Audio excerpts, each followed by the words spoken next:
So Charles Barkley has been at it again concerning me. Took another shot at me the other day.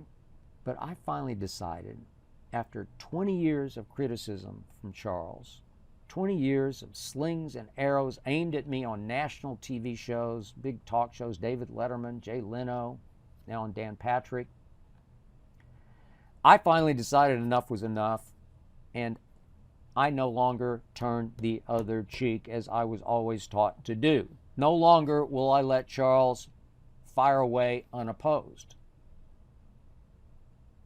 This time, this is what Charles said, and I quote, "One of the reasons I've been very good at my job," then he paused for a second, "one of the reasons I hate reporters, guys like Skip Bayless, you can tell the guys they like and dislike, that ain't right."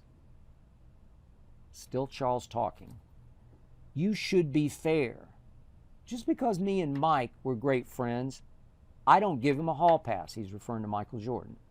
And he continues, in my 23 years, I have never played favorites. There was nobody can say, Charles, don't like this guy. I have been fair to everybody," said Charles Barkley, taking another gratuitous sort of between the lines shot at me.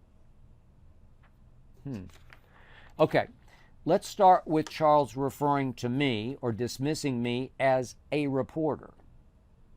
The last time I was just a reporter was 1978 for the LA Times out here in Los Angeles. Then I moved to Dallas at age 26 to become the lead columnist for the Dallas Morning News. Columnists write opinions based on journalistic rules. These are points of view that are drawn from carefully reported facts. So Charles thinks of quote-unquote reporters as the beat writers who day in and day out covered the teams that Charles played for in the NBA. Beat writers write daily stories, as you know, and then game stories. Beat writers try to write with detached objectivity, no opinions. In my career, I never covered a team for a whole season. I would swoop in and do an occasional game here or there, feature story here or there, but I never covered a team. I never had a beat. Not in my life have I been a beat reporter. Now, I have been an investigative reporter. I try to prove on air that my point of view on a player, on a game, on an issue is more right, more accurate, more valid than Shannon Sharp's. So yes, over time, it becomes very clear to the viewers on Undisputed that I do believe that Michael Jordan is far and away the GOAT, and that LeBron is the phony GOAT, and that I believe Tom Brady made Bill Belichick, point I made again and again while they were together in New England, and that Belichick is now getting exposed as I predicted long ago he would. And I've made it very clear that from age 10 on, I fell in love with my Dallas Cowboys, and I cannot help myself when it comes to believing this will be their year.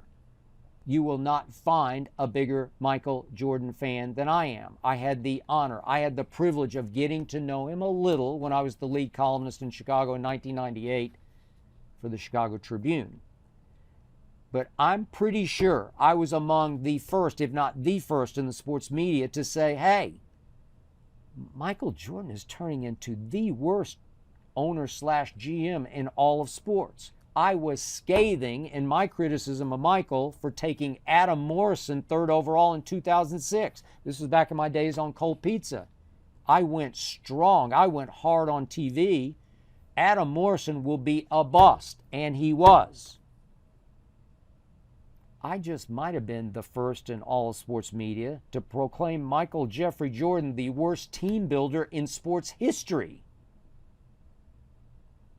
I haven't spoken to Michael in, 20-odd years. I don't care if I ever speak to him again. I will still love him for the player he was, the icon that he was. I have never, ever played favorites. I just say exactly what I see. I've never spoken to Tom Brady. I've never connected with him or gone back and forth with him, communicated in any way, shape, or form. I do know Jerry Jones very well. I like him a lot. Ask him if he liked my third and final Cowboys book. He did not. All three of my Cowboy books were extremely controversial, extremely objective. I played no favorites, even though I love me some Dallas Cowboys. Kevin Durant. I've defended him. I've supported him. I've hung with him, even though he's taken shots at me. But I don't know Kevin. Never had a conversation with him. But I will continue to believe in him. And I believe he's going to lead the Suns to this year's championship. I hope you enjoyed that video. You ready for more?